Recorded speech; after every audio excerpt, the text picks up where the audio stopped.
Yeah, well, thanks everybody for coming. This is the closest thing just occurred to me this morning that I've ever done to a travel log about my hometown. And we're going to be traveling all over Knoxville, kind of the neighborhoods on the north side of the river, from West Knoxville to East Knoxville to North Knoxville. And we're doing it along the lines of our driving tours, which was one of the things that we were trying to everything we think of when the COVID thing hit, to do things that are safe. And we've never done driving tours before, and that's what we have. We put them out there really quickly, actually, with Paul and Nicole's help, in a big way, and put what looks like professionally professionally designed driving tours are out there on our website, and they're free to use. We've heard that almost 1,000 people so far have downloaded this driving tour, and I've heard from a few of them.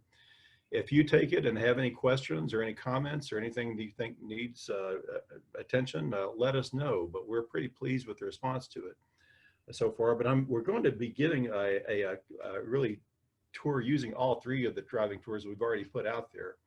I just want to say, hold on tight. And don't do this in your car. We're going to be going much faster than you should be driving on the road. To take you all around this ever more fascinating city of ours. It's kind of like what Rick Steves would do, I think, if he were coming to Knoxville, the guy that does the European travelogues on PBS. Kind of bringing out the things that I think people should notice. And this is really just highlights. The driving tours have a lot more in them than we'll be talking about tonight, but this is sort of a highlights reel sort of our driving tours, but I encourage you to give them a try. We start on Kingston Pike, heading west, as people would head in the old Dixie Highway days. If they were driving from Michigan to Florida, they would drive down Kingston Pike, and they would, in the late 30s, would have seen this building, the Tyson Junior High School. It was back before the days of middle schools, the junior high school, the public school for white kids. And was there by 1938, I believe. Later on in the late 40s, believe it or not, UT is so famous for its drama program now, but in the late 40s, the UT drama department didn't have the Clarence Brown Theater. They didn't have the Carousel Theater. Before they built the Carousel, they would have their dramatic shows, a lot of them right here at the auditorium of the Tyson Junior High School. So it has some interesting history in that regard too. But it's now offices, a very kind of a posh office building with athletic sort of facilities and all sorts of things in there. What was actually our lawyer's office too. But you could argue that Knoxville History Project was sort of this is one of the birthplaces of our organization. So anyway, it's a cool old building, and I'm glad it's still there and well preserved. But nearby it is another much older building, and we have that coming up next. This is Oakwood. This is a building that everybody sees if they're coming to Knoxville. One of the first Knoxville buildings they see when they come to town from the airport, if you come out on Kingston Pike, is this 1875 home. It was originally a farmhouse for the McClung, one of the McClung families, I believe, but later on was a hospital and a few other things. It was a private hospital in the 1930s and 40s, and it has seen a lot of drama in its life. But it's now it's being used by the auction company that's located there. It's been a beauty parlor, lots of things over the years. But I'm glad it's still there. But going farther down west on Kingston Pike, we come to Westwood. This is not quite as old as Oakwood, but it's an 1890 house. It was actually the third house built by the Armstrong family, and it's the best preserved Victorian house in Knoxville, without any question. It's the headquarters of Knox Heritage, which is in charge of preserving things. And this is it's a great old place. They have free tours when we don't have microbes going around. But it's a fascinating place, mainly because it was built. It was not only it was built at the high point of Victorian architecture. I guess they call this Richardsonian era architecture. This was built at the same time the Biltmore was being built in North Carolina. But it was built for an artist. Adelia Lutz was the artist, young artist, when they built the house, who lived here. And the whole right side of the house, as you're looking at it, the east side of the house is, and you see the skylights at the top. That was her studio.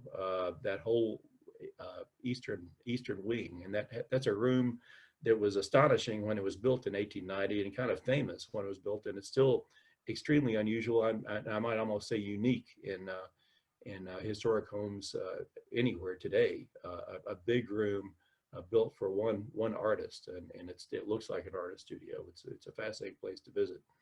So, but going farther down Kingston Pike, we come to Sequoia Hills, is right on the left, as just barely as you pass Westwood. A lot of people are puzzled by these monuments that they come to in Cherokee Boulevard. These were all built between about 1926 and 1928, when this area was an unusual, unconventional neighborhood, not part of what was considered Sequoia Hills at the time. It was called Talahi. It was a private town center style development community, very much a forward-thinking thing. This is done more now in 2020 than it was done in the 1920s, and that may have been one big reason that it failed. It was so extraordinarily new and unusual to people, they didn't quite know what to do with it. But it was the idea was that people would buy into this beautiful place, and they would kind of share their yards and share the topography with the whole neighborhood, and they would come together in these town center areas, both to play, recreate, and also to shop. There was going to be a shopping area as well. But Talahi, the frog pond, some people call it, and I'm really glad that the frogs have been restored, thanks to my friend Clark Stewart, the artist who kind of refabricated these iron frogs, or metal frogs that were originally there and vanished over the years. They're back again, and they're spouting water as they should. But this is right in the middle of the boulevard. But as you turn right, you come to some other monuments. So this is kind of leading into the Papoose Park area. And again, this was all from the mid-1920s. By the way, the style of these is an interesting combination. You wouldn't have seen styles like this except in the 1920s. It's a combination of Art Deco, Egyptian art styles. And why would Egyptian be popular in the 20s? It was because in 1922, there's a famous discovery by a British archaeologist of King Tut's tomb, and there was a sudden swell of interest in Egyptian art. And you see this even in the middle of Sequoia Hills. This, because of what Howard Carter discovered in 1922, you see it reflected in Sequoia Hills, and some Cherokee styles. The Cherokee Thunderbird is seen over and over in there. And by the way, that T is not the power T. That's the Talahi T on the light post there. And down the way is the Panther Fountain. And here you can see really the King Tut style, because you can see there are panthers like that panther head that were discovered in King Tut's tomb. But you see them on this fountain, which I understand is in the early stages of a big redevelopment effort. There, it's cracked, and it's been had some problems with maintenance over the years. They're trying to redo it, and they're trying to raise money to redo it. Right now, there's an effort to do that that we can put you in touch with if you're interested. But this is a very tall obelisk, another Egyptian style thing that is up on top of this thing. By the way, a lot of people might recognize my very second book, Secret History 2, has one of these panther heads on the cover to mystify people. Anyway, but all right, what's next? We're going going a bit farther west on Cherokee Boulevard. We come to the Indian Mound, and this is the more eroded of the two Indian mounds that you can see in Knoxville. One is on UT campus, and it's much sharper, better defined. But this is here, and I'm glad it's here. It's kind of a landmark for Sequoia Hills. Interestingly, the two plaques on the Indian Mound don't agree about how old it is and what it is, but one says it's a burial mound, one says it's a platform mound, and they have different ideas of how old it is, but it's about 1,000 years old by most accounts. These are pre-Cherokee tribes who lived here and left these mounds along the riverside, all of them kind of within sight of the river. Fascinating prehistoric remnant in Knoxville. All right, further on, if we follow go up Arrowhead Trail, following our tour, you come to a cemetery, the Lonis Cemetery. This graveyard is more than 200 years old now. And some of the Looney family, Absalom Looney is buried here. Interesting place to walk around, kind of a difficult place to get to. I think they have parking space for about one car up near the Arrowhead Trail, but it's worth looking around in. There are several dozen graves that you can read today, but it's the Lonis family and the Loonies and I think some Sharps and some other families are buried here. All right, we go up to Lyons View, which is very close to where we just came from. This is one of the house that is fascinating people. This is the one down behind the old brick wall, that big wall along Lyons View. This is the Eugenia Williams house. Eugenia Williams was a divorcee, an heiress who built this house as if to have a big family and celebrate with big parties and that sort of thing. But it was built in 1940 when she was a single woman, and she pretty much just lived here by herself for the last 50-something years of her life. We don't know that she entertained. She certainly didn't publicly entertain much, but this house was just a beautiful, kind of a Great Gatsby sort of this great place with ballrooms and big areas for entertaining. And we don't know that she actually entertained. There's another kind of a stable over to the left that's as big, bigger than the house I'm in right now. So that this is not the only thing on the property, and the property goes all the way down to the river from here. So it's a fascinating place. It was empty, and you can see how much maintenance counts, because this house was empty for about 25 years, and it looks like it's been abandoned for even longer than that. But it was built in 1940, designed by Mr. Staub, John Fan Staub, who was born in Knoxville, but he's better known in Texas for his design of mansions, especially in the Houston area. But he came back to his hometown to work on this project. He designed two houses at Knoxville, but this was the second one, and they did it for Ms. Williams, eccentric old Ms. Williams, who was not well known even to her neighbors, but lived a very long life. Died at the age of 98, I believe.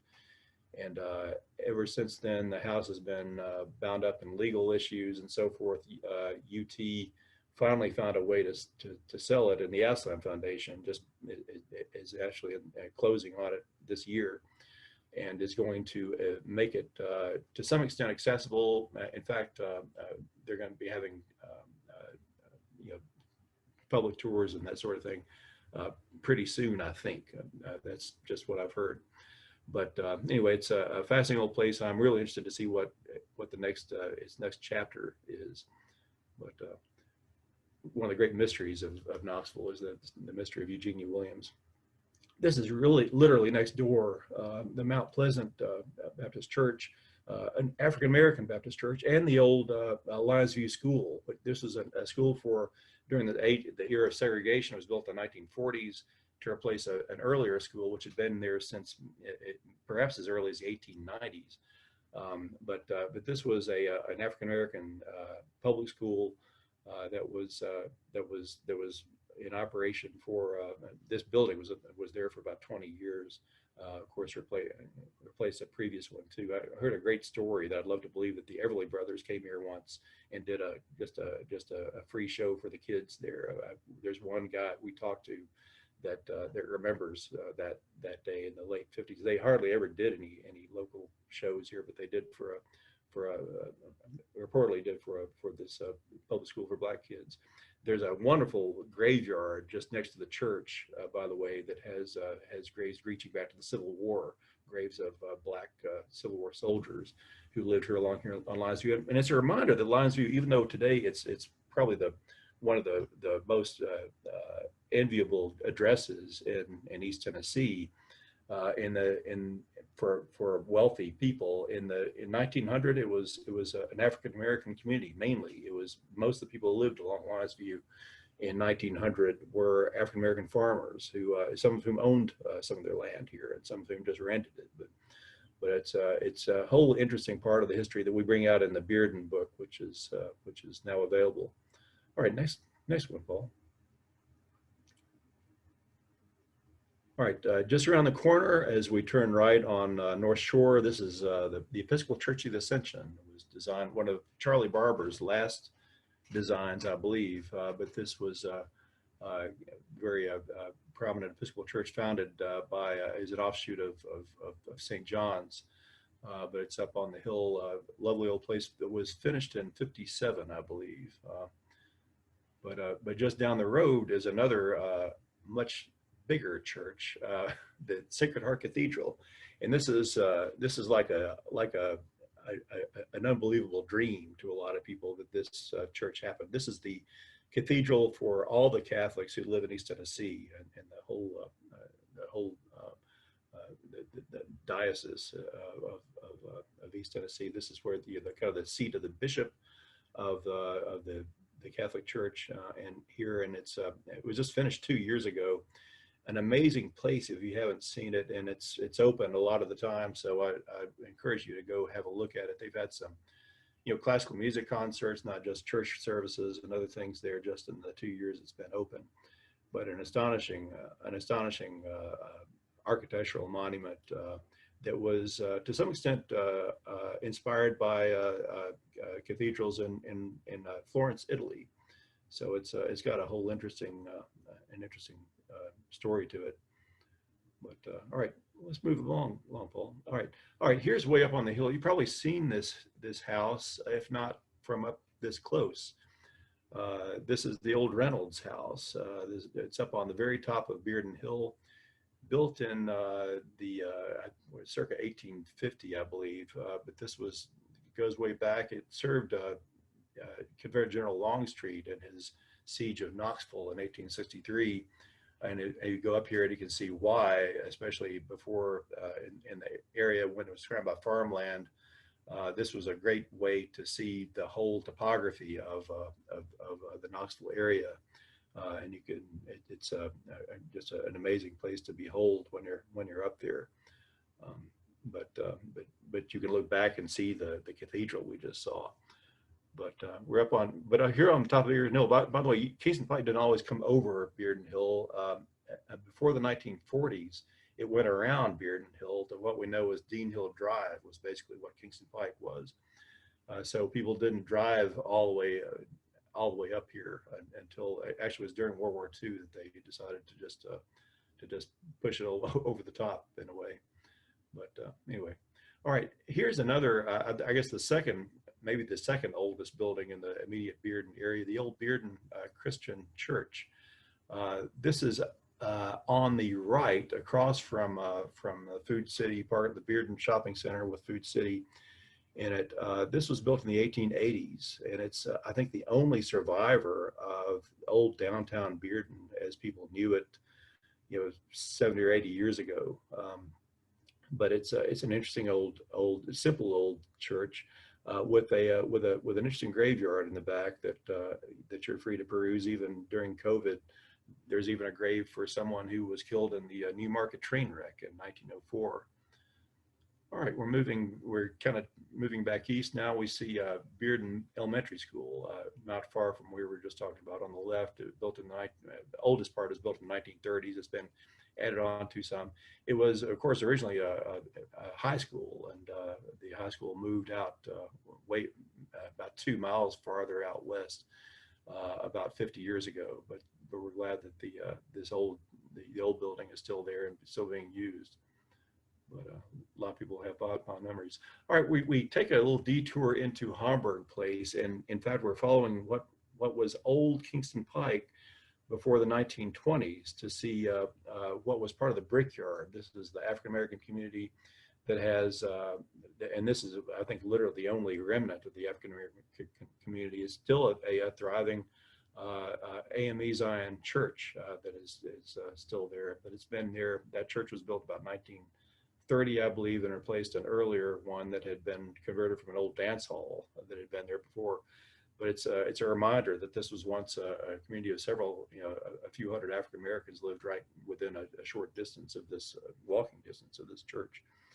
And all right, but going farther east, all right, this is a building that probably puzzles a lot of people. It's an old building in what otherwise looks like a post-war area. But this is I think a 1920s, some people think it's a 1920s building. We proved this at least a 1930s commercial building that was originally called the White Dot, in the 1930s, at least late 30s, was called the White Dot Barbecue. And I think that outdoor fireplace has something to do with that. But it's been Blair House Antiques for a long time. It was a florist for a while. But it's a good deal older than a lot of the commercial buildings in the Bearden area. But in the late 30s, we found a very elegant ad for it that they offered, like dancing, like people, it showed a couple with tuxedo and evening dress were dancing to a jazz orchestra there in the late 30s. And how true to life that was, I don't know, but it's one of a lot of buildings that were there to really catch the attention of people who were driving along the old Dixie Highway. And this was built back when it had that extreme jag. It had a zigzag that we explain in the Bearden book. This was actually on Kingston Pike. All right, this is a Highlands Grill, which I'm glad is still there. Was recently a restaurant, and maybe will be again sometime. But it was built in the late 30s. We dug up a story for the book about Tallulah Bankhead, showing that the famous Broadway actress showing up there late one night and having an encounter with a bunch of All fans at the Highlands Grill. So that's in the book. You'll have to read to see how it turned out. But that's an interesting old place. And again, it was built for the tourist trade. It was built with that kind of faux deep southern sort of look to it to catch the attention of travelers from up north to get a taste of the South, which is what they've driven from Chicago or whatever for to see it. And Jack, part of that same zigzag as well. That's right. You're right. It's hard to even picture it until you see it on a map. But this is on Old Kingston Pike. We're looking at from Old Kingston Pike, and that zigzag takes it over to where we just saw the old White Dot building.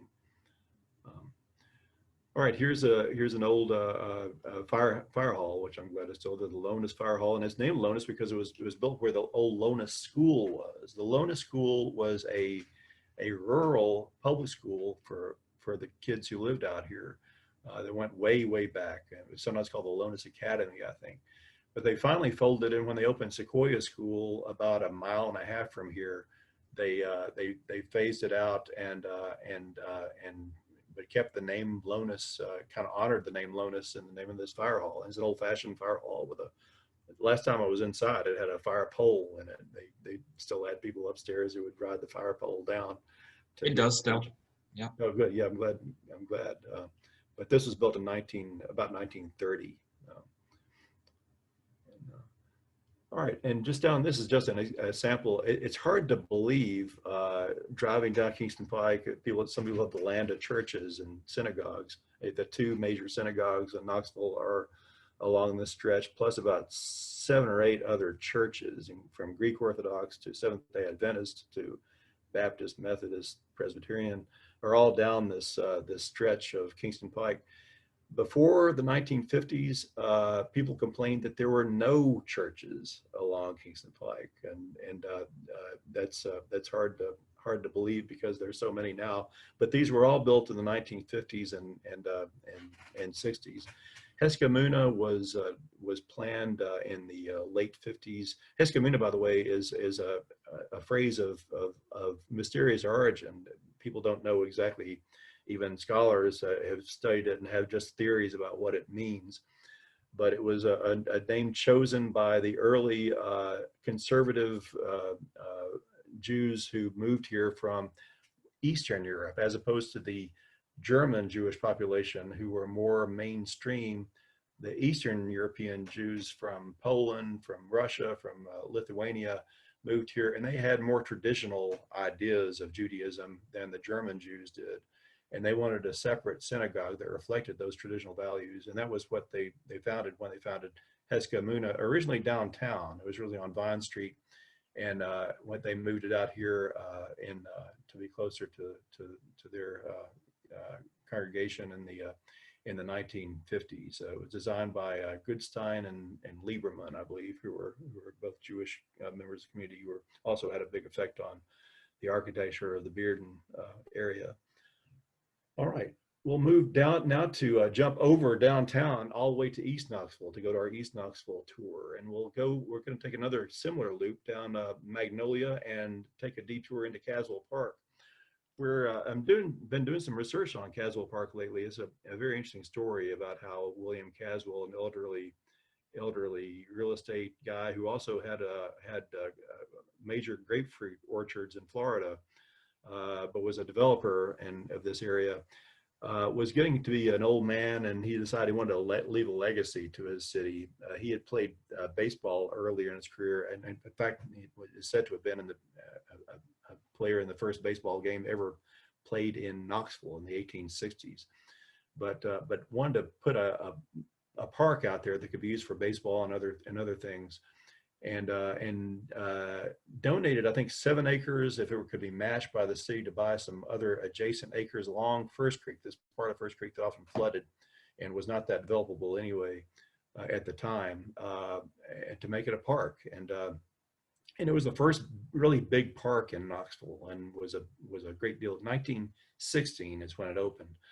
And they had baseball and some football games even were here, like Knoxville High School. Some of us played football here. But by 1921, they revived pro baseball in Knoxville. It had been moribund for a few years, and brought it back with a team called the Knoxville Pioneers that began playing here regular games in the Appalachian League in 1921. And this was the home base of baseball in Knoxville for about almost 80 years. Caswell Park it's now has more softball than baseball being played there, but it's got a fascinating place, a fascinating history. I was doing some research in the 1920s. Several big league teams came here, including the New York Yankees and the St. Louis Cardinals. Lots of big teams came here, but Babe Ruth and Lou Gehrig and Leo DeRocher all hit home runs in Caswell Park in the early days, playing against, of course, the Knoxville team, just exhibition games, but right before the season started typically. But anyway, has a whole lot of history. Also has a lot of African American history. They had lots of Sister Rosetta Tharpe, kind of the pioneer of the electric guitar, did a show here in 1950 or so. And Sam Cooke was here later, Otis Redding, lots of great performers, but also Jesse Owens came here several times and did running events and things at Caswell Park. Even Jackie Robinson, people like that came by to sign autographs. It was a big important part of the African American community as well. But fascinating, complicated history. But Park Ridge, we have just one house. Of course, there are 100 interesting houses in Park Ridge, but we just thought we'd show one George Barber, kind of a classic George Barber house. It's been interestingly painted to set off. It's detail work. George Barber loved that gingerbread detail style. He moved here from the Chicago area in the 1880s and became, I guess, perhaps Knoxville's best known resident architect in our history, but designed literally thousands of houses around the country. There are George Barber houses from coast to coast, and the highest number of them in one place is in Park Ridge, where he and his family lived in one house after another there in the 1880s into the early 20th century. Charlie Barber, his son, grew up there. All right, here's the old Swan's Bakery, and it was a big industrial-looking bakery. But when they opened in the 1920s, 27, I think, they were proud of themselves, so proud of this building that they kind of had a big open house and had people come in to look at it, and they would have public events there. They had like event, it was like what we call an event space. They would have parties and meetings and stuff like that in the Swan's Bread building.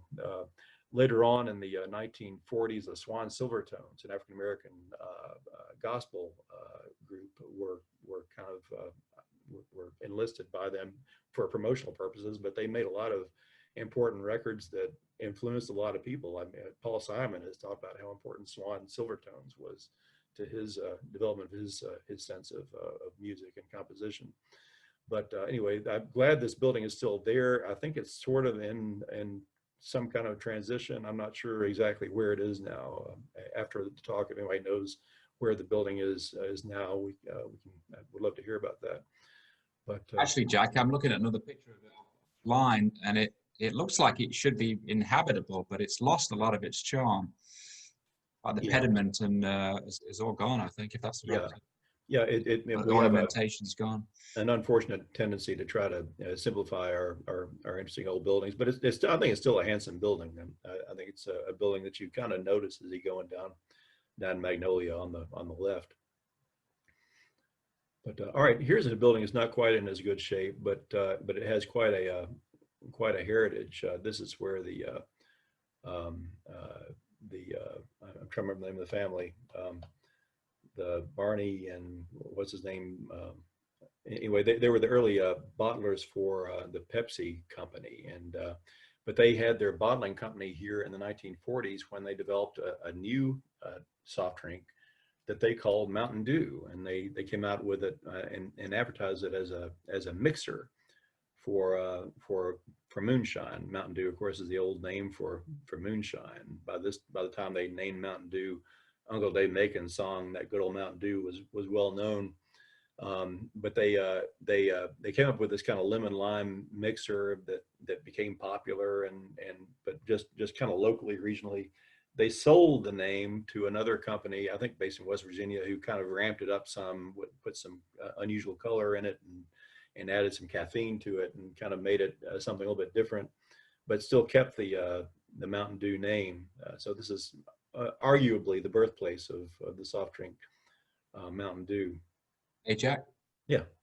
Barney and Allie Hartman was the Hartman, brothers? Of course, Hartman. Hartman Yeah. brothers, yeah. That was the name I was trying to remember, yeah.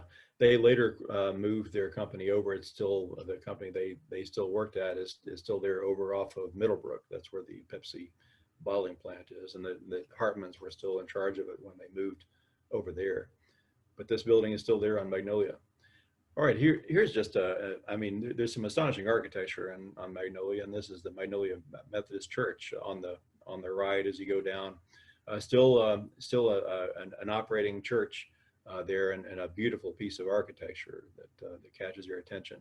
Right near some other old apartment buildings that I think were built about the 1920s, about the same time, and still are pretty from a distance. Could probably stand to be fixed up some, but anyway, it's a beautiful church, and the congregation is worried about whether they'll be able to keep it up forever. So they're interested in anybody that wants to help invest and keep it going.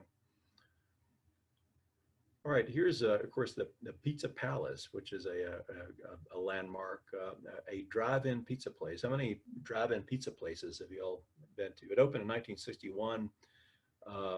The Perulis family, one of the Greek families, opened this originally in 1961, and it's still a very popular place today. One of the only drive-ins I've ever been to where you can order beer, but it's they've got pizza, they've got other Italian dishes, a surprising variety of things. It's a fun place to visit, and I'm glad it's still there after they were there long before Sonic was, of course, and still doing what they do very well after 60 years. All right, here we're in Chilhowie Park, and this is the oldest structure in Chilhowie Park. This is the old bandstand or gazebo, which is right in the middle of the park. This was built in 1910, entirely of marble, and this is literally where the band played. There was an Italian band that played at the old Appalachian Exposition of 1910, and also at the second one in 1911, and then the third in 1913. They had the National Conservation Exposition, and they had, this was a popular place all those times when the band would play here and people would dance around outside of the gazebo. But it's a great monument that they've kept, and not only saved but have I think improved and made it much sturdier than it was before in recent years. But just one of the great monuments of East Knoxville is this place, and much older than the Jacob Building, much older than the the zoo, which is nearby. But this has been here that whole time, just impressively. But You remember the special visitor that was there in 1980 in that bandstand? Special visitor. I'm trying to remember. Darth Vader. Darth Vader. Okay, yeah. Promoting The Empire Strikes Back. There you go. How about or that? someone in a costume, whether it was him or not. But it was in the yeah. Well, it's hard to tell, isn't it? Yeah. But well, somebody's father. But yeah. All right. Well, here, kind of turn a corner, go across Magnolia, and go over to the far eastern end of MLK. And this is Burlington. There are lots of little remnants of downtowns around town. There's Fountain City has a bit of one, Vestal has a bit of one, but this Burlington was a little downtown area, a commercial area that at one time had bowling alleys, had a movie theater, and it was a place that popped up, as often happens, because this was the end of the streetcar line. This was, if you were taking the farthest east streetcar you could get to go to the fair or to go to to Cal Johnson's racetrack or anything else, you would get off the trolley here, and there were people here who were ready to sell you a Coke or cut your hair or whatever you needed. And there's still a few businesses here. The only Chitlins business I know of in the greater Knoxville area is in Burlington, and there's still a thriving barber shop where I've been a few times. But it's a cool little place that deserves walking around some. And the lunch house is near here, which is a great place to go have lunch. But it's and they still have kind of flea markets on weekends in this area. But it obviously needs some attention. I think it's getting some attention. It's gotten some improvements already in the last year or two, but a good deal of potential here, I think. All right, moving kind of going back west a little bit. This, I mentioned Cal Johnson's racetrack. The place on the left and also on the right are on Speedway Circle, which is believe it or not, is Cal Johnson's old speedway. Cal Johnson was the man who was born in slavery, was a teenager when he was emancipated, and through hard work and grit and a lot of imagination, he made a big success of his life in business. He had first a grocery store, then some saloons, then owned a bunch of race horses. But he actually built a racetrack. He first leased a racetrack in South Knoxville, and then built this one in the 1890s.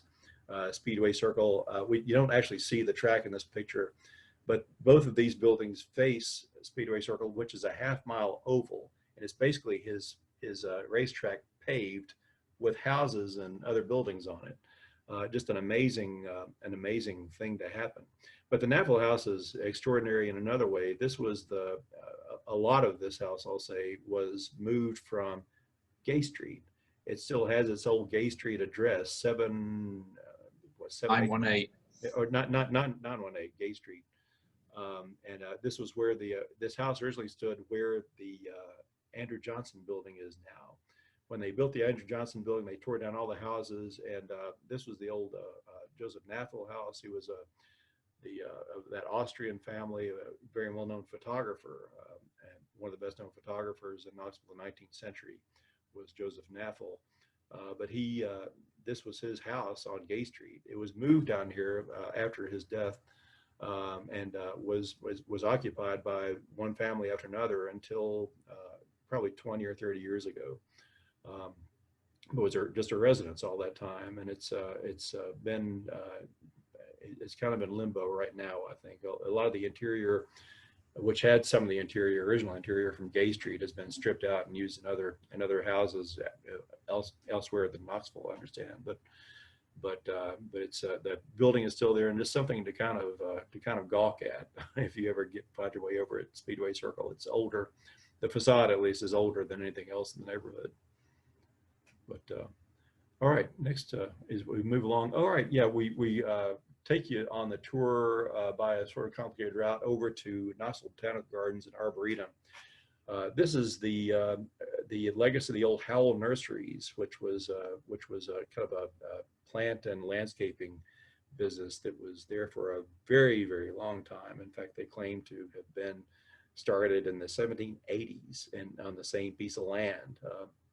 And the same family was involved in it, and still is sort of involved in the Knoxville Botanical Gardens. This was taken over to be the Botanical Gardens early in this century, and these interesting buildings were built by the Howells, I think, back in the 1940s, just as potential garden features for kind of dramatic architecture for your rather large garden, probably. But the whole Botanical Gardens is a expansive area. What is it, 45 or 50 acres, a large farm-sized place. Part of it's an arboretum, part of it shows some of these old structures, and part of it's the secret garden, which is a fascinating little tribute to our old friend Andy Ray, kind of inspired by the work of Frances Hodgson Burnett. But it's a great place to visit, a safe place to visit, a free place to visit too during the COVID time. Paul and I were there the other day and just really enjoyed walking around the grounds. A lot of stuff, interesting stuff going on there with little community gardens and things too. But one of the great assets of Knoxville, a lot of people don't know that much about. Speaking of, the Beck Cultural Exchange Center is closed right now, but it's a great museum and library of African American culture on Dandridge Avenue, and using an old house that was once the home of the Beck family, who were kind of the power couple of African American Knoxville in the 1920s through the 60s, really. James Garfield Beck was the founder of the NAACP in Knoxville back in 1919, the first black postal clerk in Tennessee, repeatedly. But he lived in this house, and there's another, I think, a black doctor lived there before that. But it's a great, very comfortable place to visit and go to events. They had an amazing opera there early this year, based Scattered Light, based on the life and work of Buford Delaney, that actually got some national attention. And Opera Wire, it was said that one of the main things to do in opera this weekend, they said, was to see this amazing premiere of a new opera about Buford Delaney, and they had it in the new part of the Beck Center, the auditorium part. But interesting place run by Beck Culture Exchange Center, nonprofit. All right, and not far from there is the Mabry Hazen House, which was the home of Joseph Mabry and his family. Very tragic family that lost three of his male members to gunfights on Gay Street. Two of them during the same minute of the same day in 1882. When they were killed in the Mabry O'Connor gunfight, but they got O'Connor too, so they squared the deal there. But anyway, this is the house they left. It's also where Miss Evelyn Hazen lived, and she had a dramatic life in a very different way. And I'm really happy of what they've done with this house. They tell the whole story of the three generations of a very very dramatic and often tragic family, but one of the very few antebellum houses built in the 1850s, still standing in Knoxville. A beautiful little place. And not far from there is Haley Heritage Square. This sculpture by Tina Allen, the sculptor from California. She's since died, but when she designed the sculpture of Alex Haley, who lived in Knoxville in his final years, and designed it to be climbed on by children. He would sit in his lap as he would read to them. But this was built erected in the 1990s, and was, at the time it was erected, 1998, I think. It was the largest sculpture of an African American in the world. It's now been outpaced by the MLK statue in Washington, but it's still one of the largest anywhere. But it's great with all the controversy about statues lately that we have, that we can point to this one. But Alex Haley was, of course, wrote Roots, source of one of the most popular TV series of all time, which I think changed people's ideas about slavery in a big way.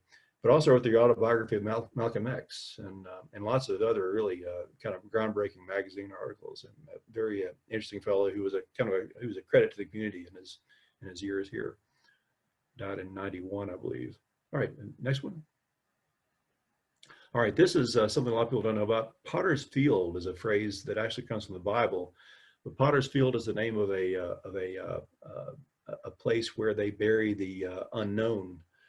And this was, it looks like just a clean lawn, but this they say that as many as 6,000 people are buried here. Homeless people were buried here from the 1880s to the 1940 or so.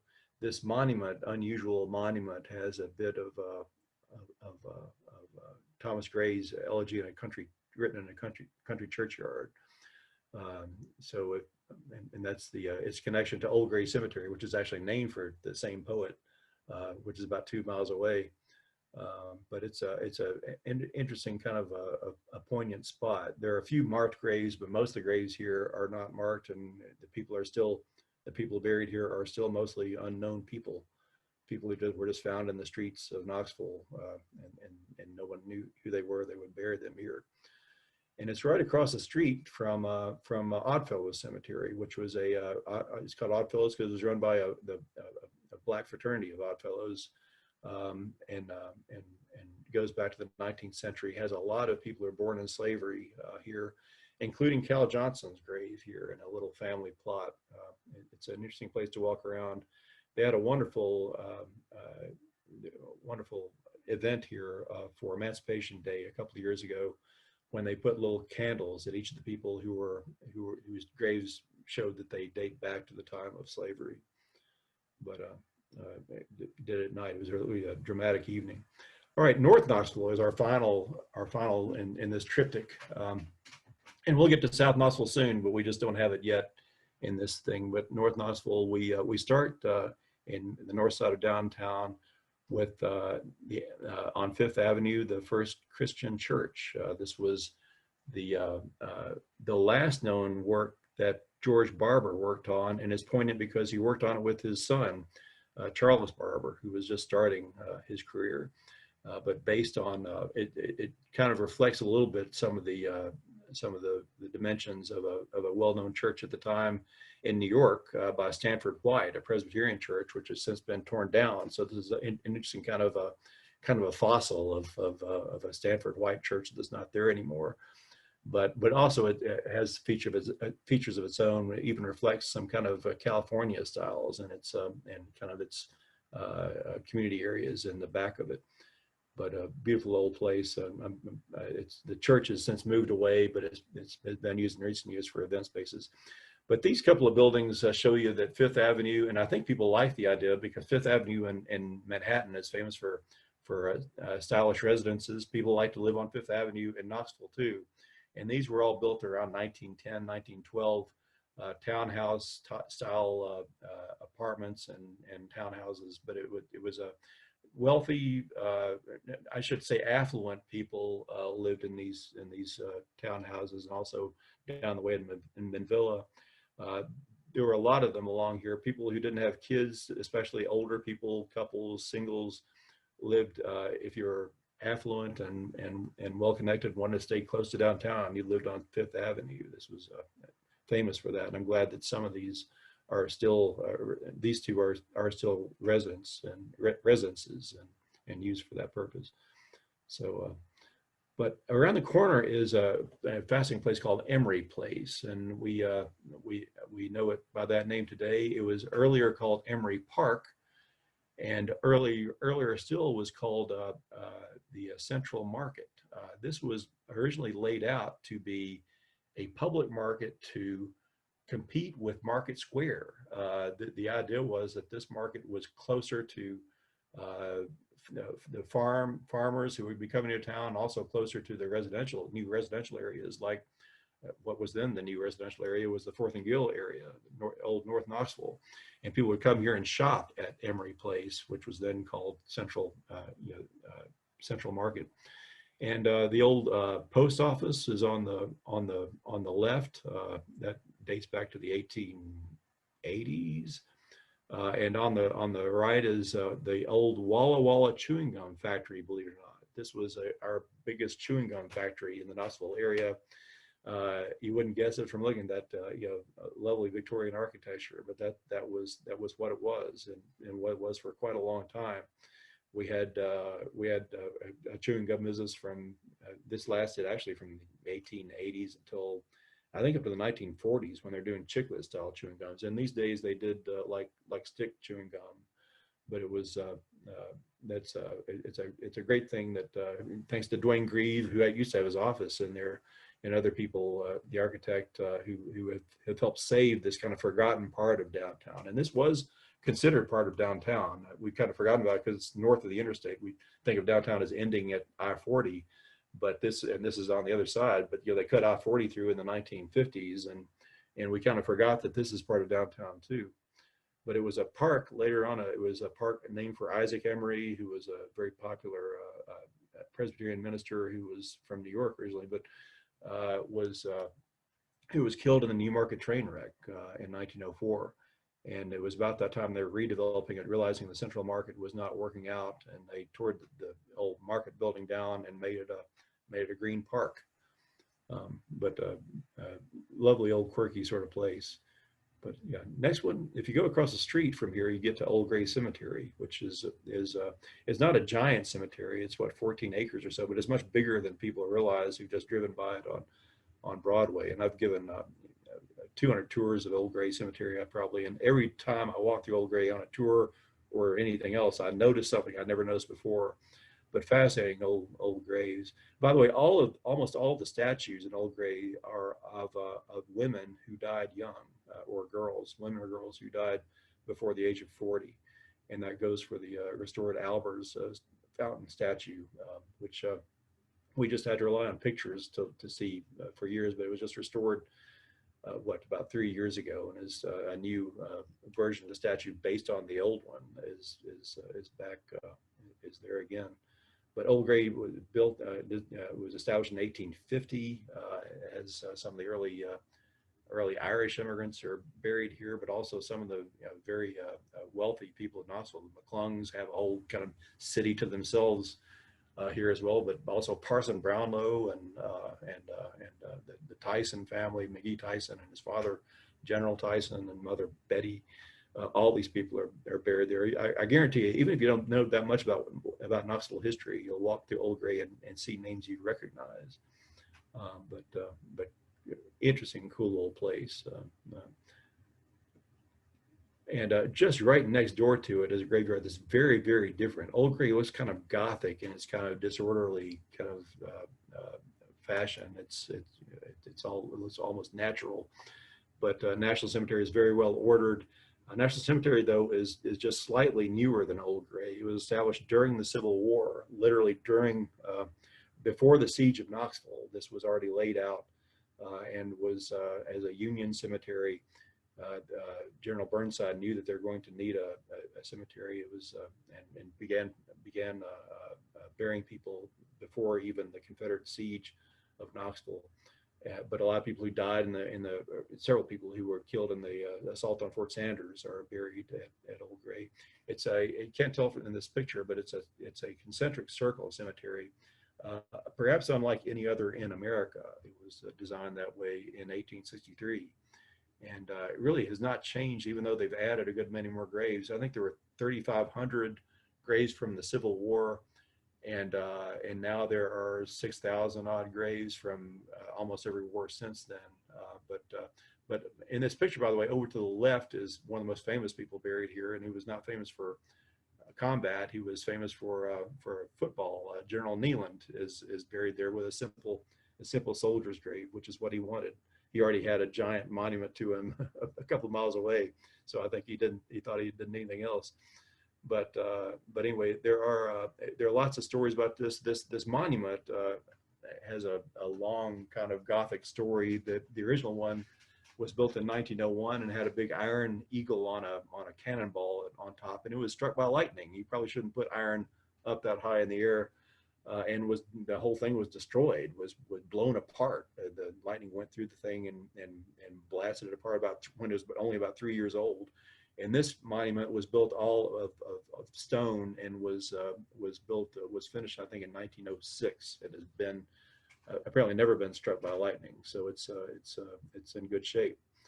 But we did a book about National Cemetery, in which there are lots and lots of stories here, more than you might think just driving by and seeing the uniform stones.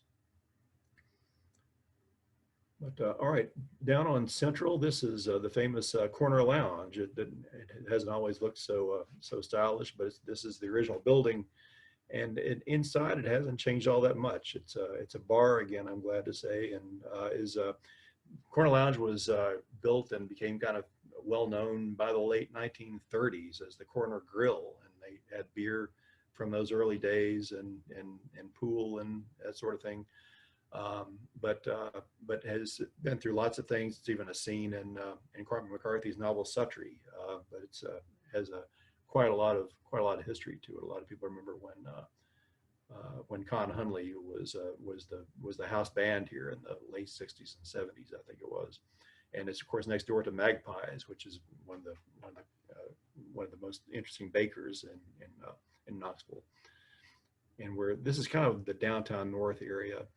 But here, a lot of people don't realize that the old Knoxville General Hospital, which you see on a historical picture on the left, dates back to 1900. This is our first big public hospital, permanent public hospital. Before St. Mary's or anything else, we had Knoxville General, and this was closed in the 1950s when they built UT Hospital, which kind of replaced it in purpose. But there are still some parts of Knoxville General that are still there, including the building on the right. This is now called Serene Manor. This was the old Black Wing. In those segregated days, this was the wing for African American patients that was part of the Knoxville General campus, built in the 1930s. But it's still there and being used for the elderly as a place for them to live. But this is the former Sears building, and you wouldn't think that that's all that historic, but this was historic. It was built in 1948, very soon after after World War II, and was really the first big box type store in Knoxville. Sears had been downtown before this. This was the first time they built a store away from downtown, expecting that people would drive there. So they built a big parking lot. The first big free parking lot in Knoxville was the Sears parking lot.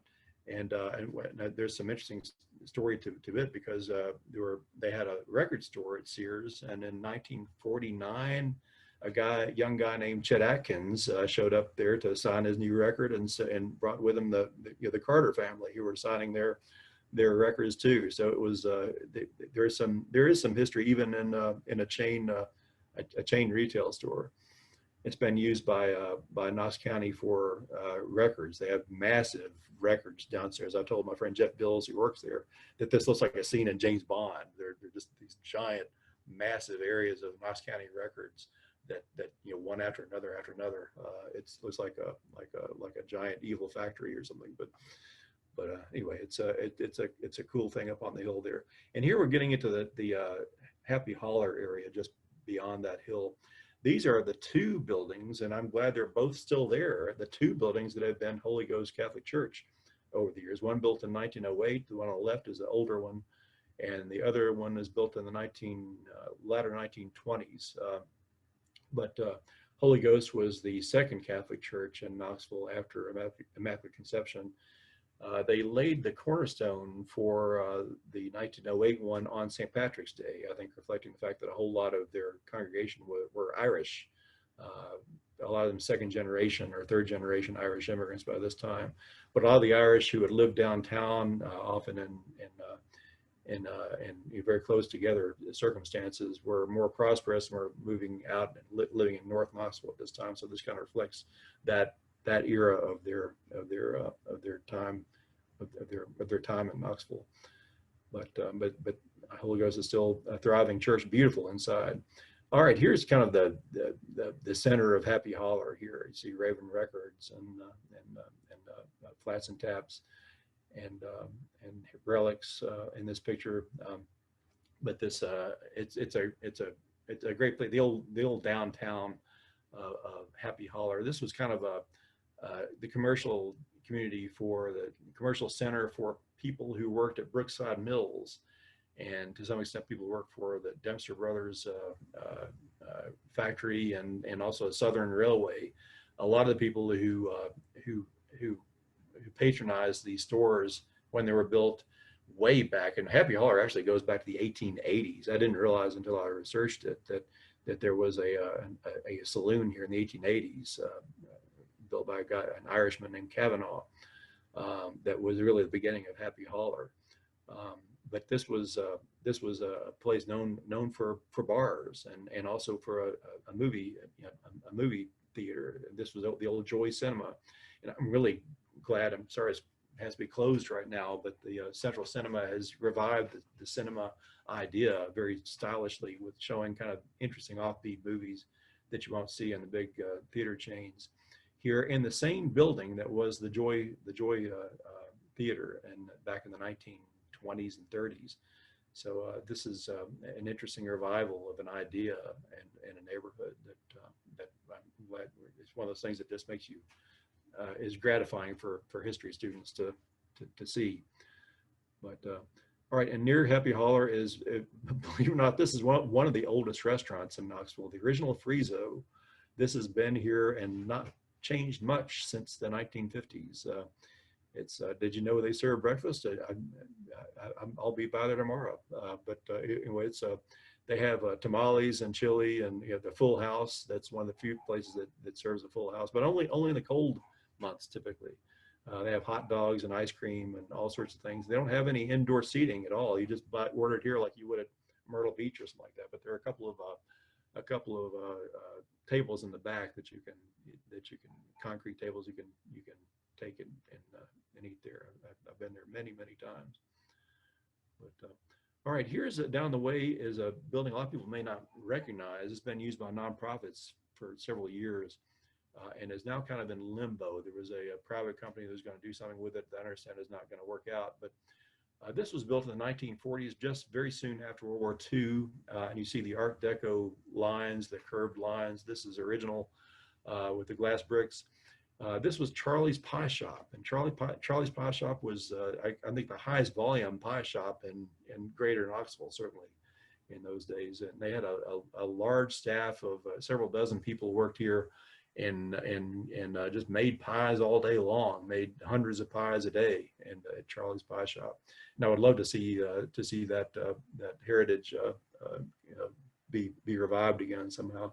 This is not very far. This is past Happy Holler, but not very far past on the left, and near the Rankin restaurant, which is actually slightly older than the Friezo, just nearby there. But Yeah, go ahead, Paul. Just want to interject that, yeah, we're heading up north, and on the virtual driving tour, there's a lot of different buildings that we point out, and we're heading all the way up past Atlantic and going to turn right in a minute on Chickamauga and head over to Broadway. Yeah. That's the next stop, isn't it? I think. Okay. Yeah. Oh, yeah. Actually, there are several. There's a church, church, and several other things on Central we point out. But we take a right turn on Chickamauga, which is a street a lot of people have never even been on. I'm finding that someone wrote me recently, they took the tour and they'd never even didn't even know the street existed. This goes through the Lincoln Park area, which was a residential area that was developed in the 1890s. I suspect until there's evidence to the contrary that Lincoln Park came as a result of people going to the Chicago World's Fair in 1893, and hundreds, if not thousands, of Knoxvillians did make that trip on the train up to Chicago to see the amazing World's Fair of 1893. And one of the wonderful places to live in Chicago was Lincoln Park, and it seemed like a great name for a neighborhood, so they established it here. But this was kind of all that remains of downtown Lincoln Park. A lot of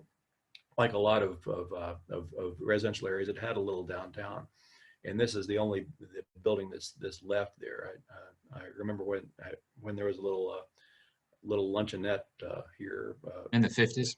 So, well, this was, well, yeah, no, I remember when it was in the 90s, probably there was still something you could could eat lunch there.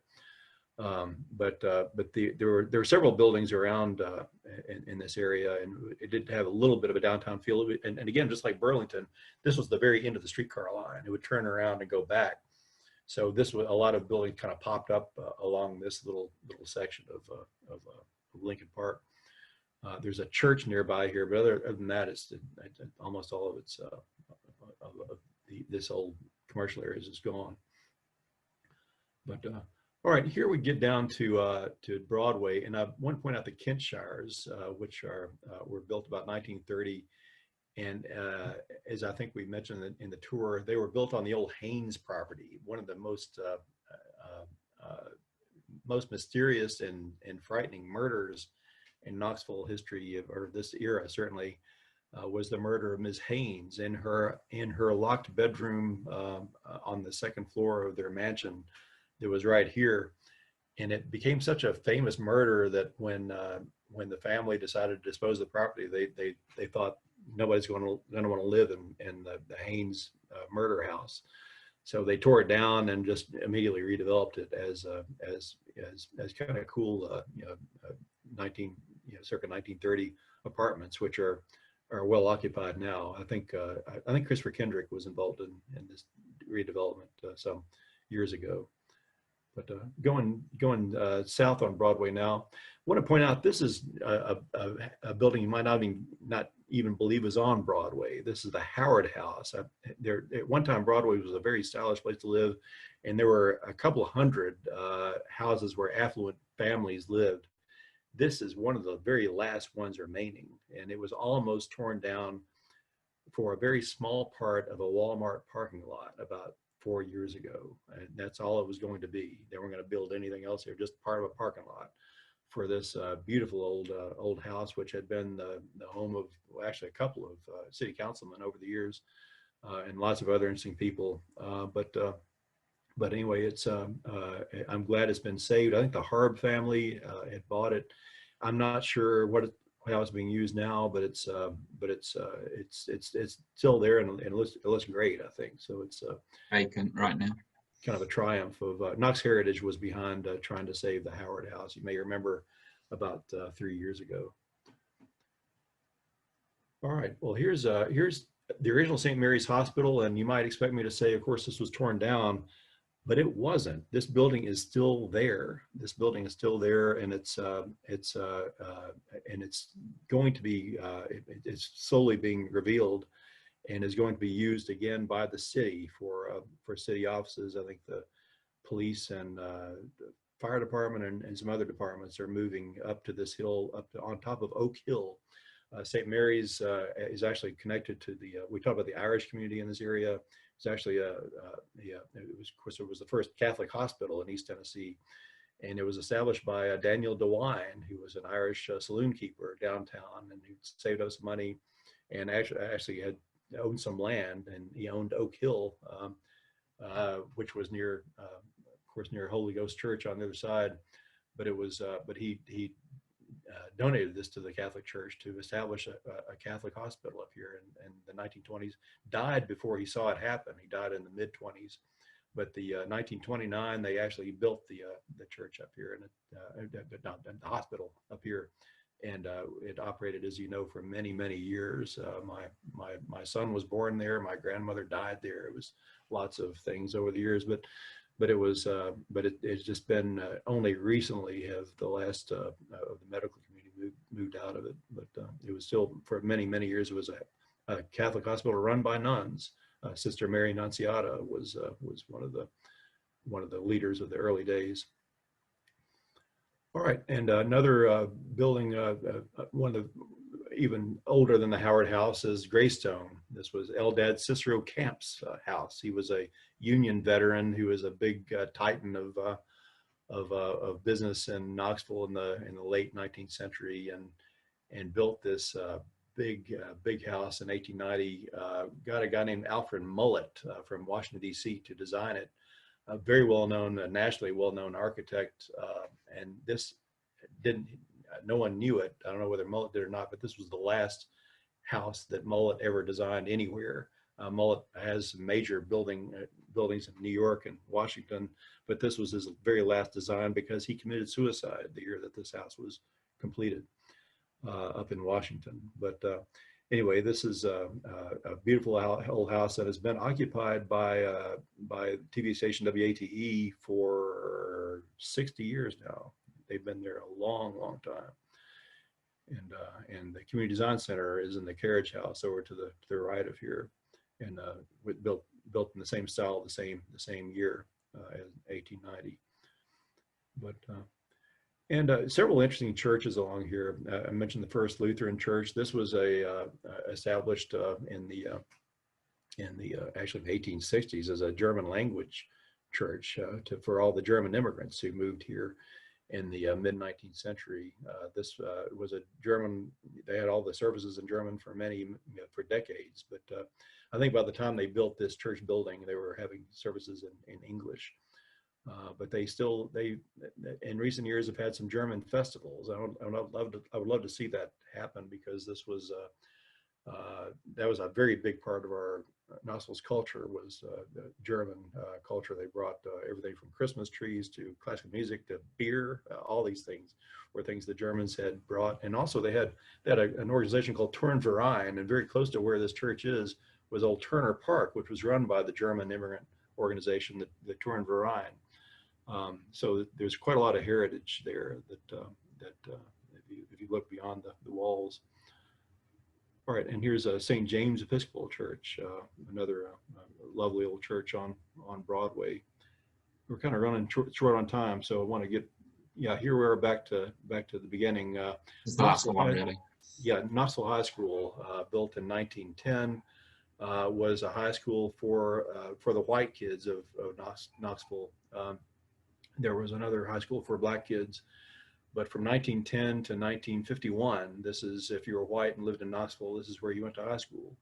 And everybody from Patricia Neal, who began her acting career in this building, and not only was she a student here, but she was an actor for the Barter Theater when they had a public, a professional show at the auditorium of Knoxville High School in the late 1930s. She was kind of the star of that show, and other people. John Cullum went to school here, the famous Broadway actor later on, and James Agee went to school for about a year and a half in this building in the mid 1920s. But you see the Doughboy statue out front. It's interesting. We got a question about that today. This was installed in 1922, and General Pershing himself, Blackjack Pershing, from the front in Europe, was here to dedicate this statue in 1922.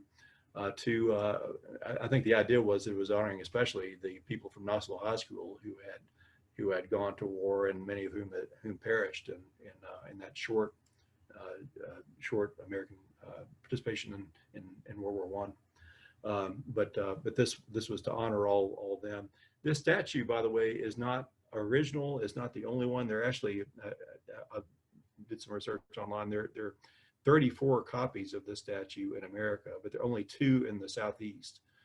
This was designed by a sculptor named John Paulding, and it's called Over the Top. A good name for that statue. All right. Well, thanks very much for Jack, if I could. Yeah. Yeah. we do have a question. Penny Howe is asking about the building opposite the Doughboy. It's under construction, I think, or the landscaping around it. I'm not sure what they're doing. Do you know? That kind of There, standalone brick building across the yeah, street?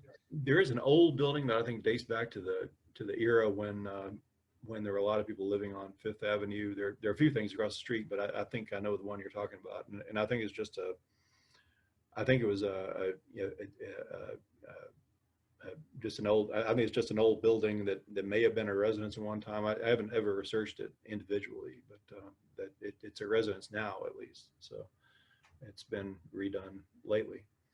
Um, but this that Fifth Avenue area, but it was such a fashionable place to live 110 years ago, and then later became associated mostly with automobile sales. And it was interesting that became kind of our motor mile for a long time, that North Gay Street and Fifth Avenue. And you buy a new car, you could get insurance for the car, all this automobile oriented stuff that was right along that area. And until I think AAA was there until recently, it was all. I'm not sure if the last automobile related thing is left or not, but it's interesting how a neighborhood can change so radically from being kind of posh, fashionable to 30 years later just being automobile sales stuff. But If anyone's watching the chat bar, Sue Renfro was saying that it was that building we were talking about was a soda shop at one point, and Big Brothers Big Sisters had an office there. So yeah. It's about the side of old Dubuque's drugstore where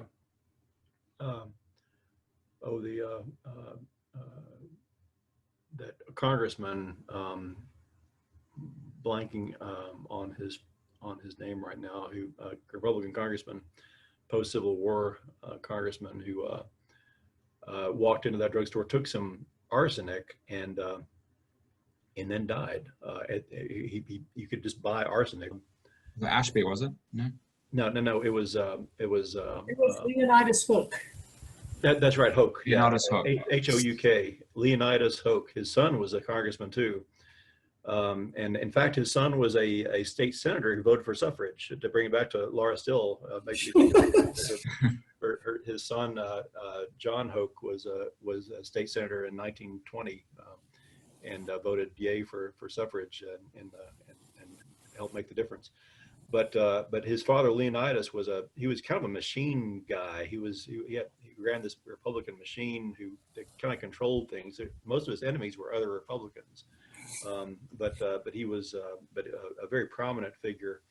But there were people who wanted him dead, and it's interesting that in 1891 he walked into a drugstore right there on Fifth Avenue at Central, roughly, and walked into a drugstore, ordered something, took a draft, and when the pharmacist had his back turned and said, "Gosh, you didn't drink that, did you?" And he said, "Yeah." He said, "That was arsenic. Why would you have a glass of arsenic on the counter?" When a congressman happens to walk in, I don't know, but he died the next day, Didn't they say that he died not really from the arsenic, but from the nervous shock? They thought it was a heart-related problem because I think the pharmacist. I think that was a rumor planted by the pharmacist. Most likely. Yeah, I don't know, but really conspiracy theories. Well, anyway, that's our dime tour of Knoxville, and kind of a really quick run around the city. And speaking of dimes, we are grateful for all your donations. These are completely or partly unfunded, I should say. Driving tours we just came up with for something to do that seemed appropriate to the COVID our COVID era. And I hope people are enjoying these, and they're free to use. Take one if you haven't yet. Do it with a friend so they can read you each next stop. It might be dangerous to try to read these. Y'all keep visiting. Please take our driving tours. Come to our website, and you can look at anything on our website for free. But we do have a donate button too there, and you can, if you think this is worth $5 or $6 or $100 or whatever, just plug in what you think it's worth, and we look forward to being in touch, and please never hesitate to send me an email or ask me a question or argue with me if you want to, we have a lot going on, and where this crisis is kind of forcing us to look in different ways and tell history in different ways, and we're grateful that people have come out for these Thursday night events, and we're going to keep doing them. We have one about Kaz Walker coming up in a couple of weeks, and please stay in touch.